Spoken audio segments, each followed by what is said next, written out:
We now take a look at the latest developments in the Russia-Ukraine war. While the Ukraine Black Sea grain deal has been extended for 2 more months, UK and Germany say that it is up to White House whether to provide F-16s to Ukraine or not.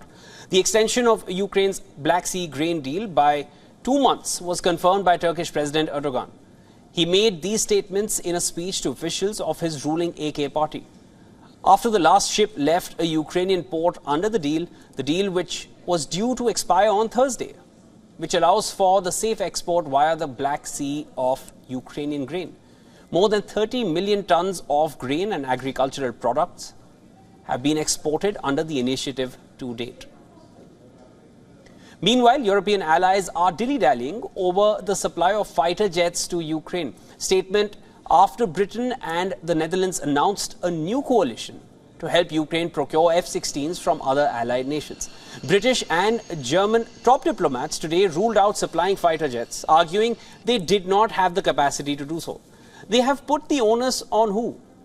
On the White House, to decide whether it wants to release that technology to Ukraine or not.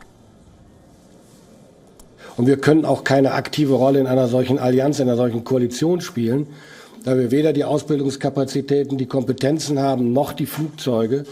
Und am Ende hängt es, soweit ich weiß, ohnehin am Weißen Haus, nämlich zu entscheiden, dürfen die F-16 Kampfflugzeuge überhaupt geliefert werden, kann ausgebildet werden an diesen Flugzeugen. Das sind alles keine Fragen, die in Berlin entschieden werden. Meanwhile, Europe and the United States have hailed a newly created register of damage for Ukraine as a first step to making Russia pay for its war.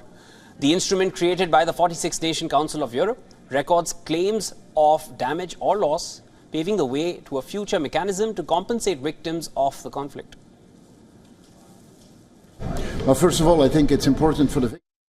It's important to show that nothing goes unpunished, and that as 46 countries we make very clear that we will record what has happened. So mostly for the victims, it is a very important message.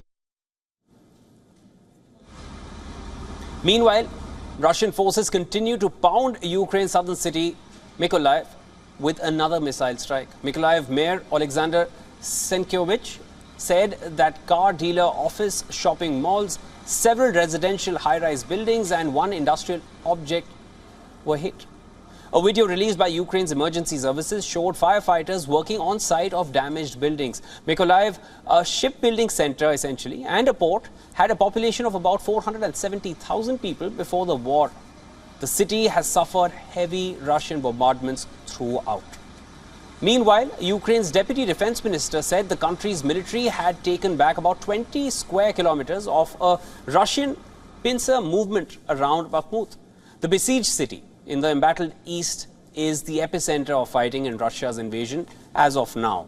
However, the Ukrainian minister conceded that Moscow's forces were pushing deeper inside the city and said Russians were completely destroying Bakhmut with artillery.